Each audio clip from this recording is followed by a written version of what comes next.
Don't mind where I'm filming right now. It's clearly in front of a door, but this was really good lighting, so I couldn't pass it up. But today I am doing, I guess, kind of like another sit down series where I just talk to you guys about some things. This was actually inspired by Jenna Marbles. She did a video titled 30 Things That I've Learned in my 30 years. And so I thought that that was a really cool idea. She gave really good advice.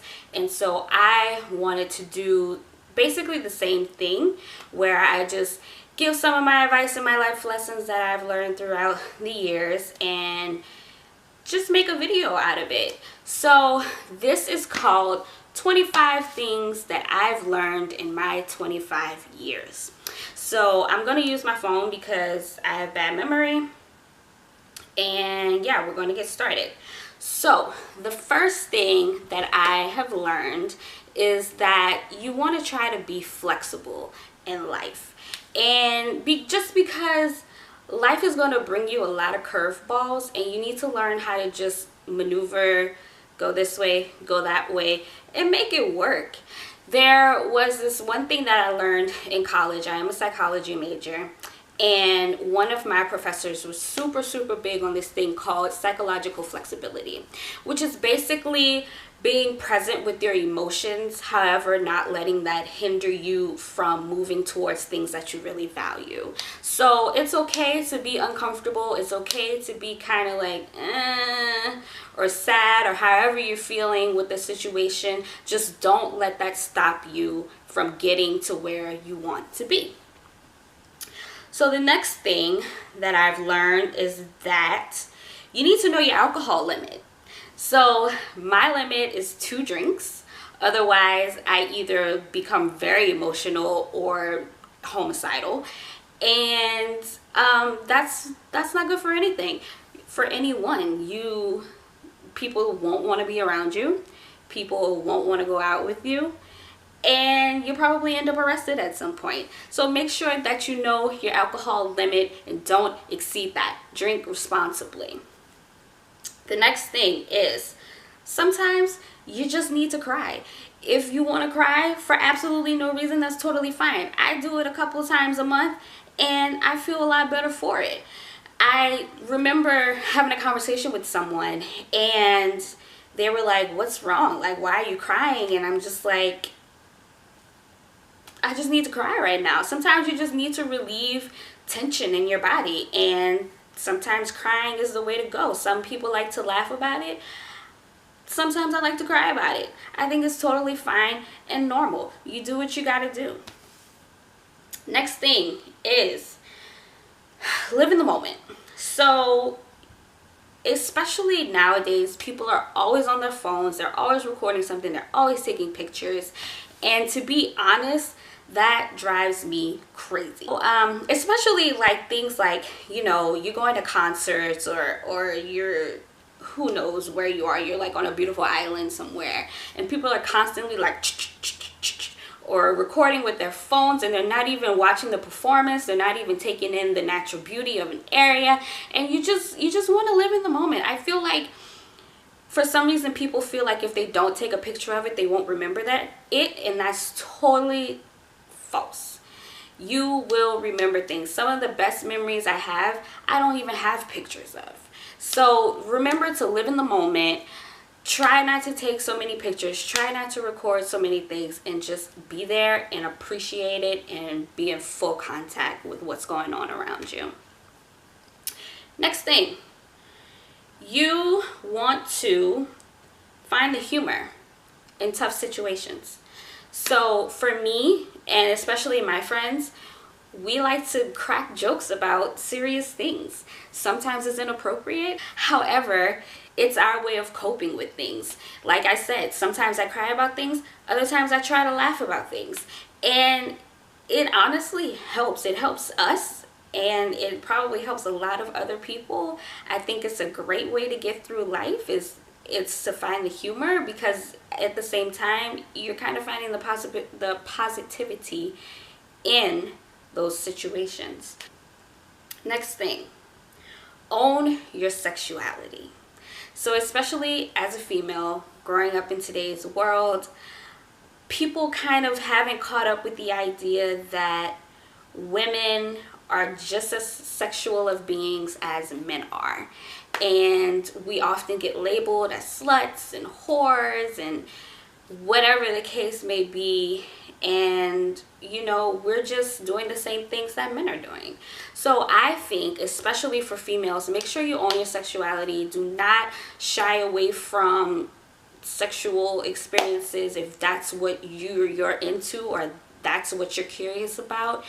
And for guys, I guess too, if you're interested in experimenting certain things, then go ahead and experiment. Like, just because you're curious about your sexuality doesn't mean that you have to put labels on it or anything like that. Just do what you want to do. Just be responsible about it, you know? So there will be things that you like about yourself, and there will also be things that you don't like about yourself, and that's totally fine and totally normal. You can either go two routes. You can, one, try to embrace those things that you don't like about yourself, or two, you can try to fix those things. For me, I try to fix them. If there's something that I don't like about myself, I try to fix it into something that I find to be more desirable. However, either way that you go with that situation, it's totally fine. It's up to you. The next thing is never stop learning. So in this day and age, there are so many topics, there's so many new things that people are discovering, and they're just, the world is just full of information. And especially in our day and age, it's important, I think, to kind of stay up with certain things. I'm not really big into politics. Some people are, so I kind of lack in that sense. However, like science and music and pop culture and like philosophy, I love to stay up to date with things like that. And it's super easy for us because, you know, there's Google now. You can literally Google anything. You can read wiki pages on anything. Those may not be the most accurate, but a lot of times they are. And, you know, you just get a broad sense of information. And I think it's important to know a little bit about a lot of different things. I think it's a great way to be, and also it's super attractive. If you have the opportunity to travel, take it. Just because not that many people get the opportunity to travel, even if it's just within the United States or within whatever country you're in, still travel, because traveling is a great way to learn a lot about other people as well as learn a lot about yourself. So you're taking yourself out of your comfort zone, out of your home, out of your city, and you're putting yourself in a completely different situation. You're going to learn what your strengths are, what your weaknesses are, and you're also going to learn a lot about another culture or the way people function, you know, in this state versus what they function or what their attitudes are like in this country. So it's a huge learning opportunity, and a lot of people aren't able to do it. Next thing, so the older you get, the less friends you will probably have. And I actually read an article about this that says that is true, but that is just something that I have experienced in my life without like the scientific backing of it. So let's see, when I was in like middle school and high school, I had a ton of friends. But now I'm 25 and I think I might have like 5 friends. And you know, that's totally fine, because honestly 5 friends is a lot, especially for people that are like in their like mid-20s to like 30s or whatever. Like 5 friends is a lot. Like my mom, she's, you know, older, and she has like 1 or 2 friends. In all honesty, I think all you really need are 1 or 2 friends. I feel like I'm super blessed to have 5 friends. But yeah, I think all you really need are 1 or 2 good friends, and you are set. You're doing good. So you always want to make sure that you speak your truth. And what I mean by that is that you want to be honest. And in being honest, sometimes it may cause confrontation. And the other part to this tip is that you don't want to shy away from confrontation. Now, I'm not saying start confrontations, but I'm saying if it's something that you feel passionately about, or if you feel like you've been wronged, then be honest about it and don't shy away from confrontation about it. Stick up for yourself. Next, okay, so the not shying away from confrontation, or like speaking your truth, it kind of ties into the next thing I want to say, which is it is okay to say no. And that's something that I had a hard time with growing up, is because like I was such a people pleaser. All I wanted to do was say yes, yes, yes, yes, even though I may have not actually wanted to do something or partake in something, or you know, I didn't agree with it, but I would just say yes anyway and just deal with the consequences. No. You need to say no. It's totally fine. Don't worry about hurting people's feelings or seeming like this mean person, because you're not. It's just, it's better to be upfront and say, hey, I don't want to do this, or I'm not comfortable doing this, than having to deal with the consequences of doing those things and being uncomfortable the entire time, or feeling like you didn't stick up for yourself. So if you don't want to go on that date, politely decline, you know, just say no. Not everyone is going to like you. This is something that I've also had to learn and have realized growing up. Not to say that people don't like me, because I'm a very likable person. However, I'm pretty sure there are people out in the world that do not like me. And that's okay, you know, because you're not, like I said, like you're not meant to please everyone. You're not here for other people's benefit. You know, you're here to live your own life, and being who you are and liking what you like and feeling how you feel is the best way to be, I think. So, and if people don't vibe with that, or they don't appreciate that, then that's fine. They can go somewhere else. But there are going to be people that appreciate you and love you for exactly who you are. And that's all that matters. So if someone's like bullying you or trashing you on the internet, stick a middle finger up to them. Like, honestly, it's not your problem. It's none of your concern what people think or say about you. It's honestly not your business. You've got too much going on in your life to be worried about somebody else and their opinion of you. Don't even worry about it. Shrug it off. So going off of the not everyone is going to like you thing, the next thing I want to bring up is that sometimes first impressions of people can be inaccurate. And I've had to learn that for myself also, because there have been times where I would meet someone and right off the bat I was like, I don't like that person. But then, you know, you get around them a second time or a third time and you're like, okay, they weren't that bad. Sometimes people aren't good at meeting new people and it makes them uncomfortable, so they come off a certain way. For once, people tell me all the time when they first meet me, they think I'm stuck up, they think I'm bitchy. It's not true. Like, the thing is, I'm very quiet and I'm very like laid back. And I think because people, when they first meet me, they see that I don't necessarily talk a lot, or I'm not like super energetic, that they think that I'm those ways. And it's totally not true. And I've gotten pretty much everyone that I'm friends with nowadays, like, they have told me, you know, when I first met you, like, you were super intimidating and I just thought you were the meanest person ever. And I was like, oh my gosh, you know, like, I honestly like had no idea that I was coming off that way. And now that I know that, I try to make an effort to be more social, or, you know, be more outgoing. And I don't know if that's really helped because I haven't met anyone new in a while. However, I can say firsthand that first impressions can definitely be inaccurate, and you want to give people another chance. I think that's my thing. Some people, they already know what they're meant to do and what they're meant to be in life, and then other people don't.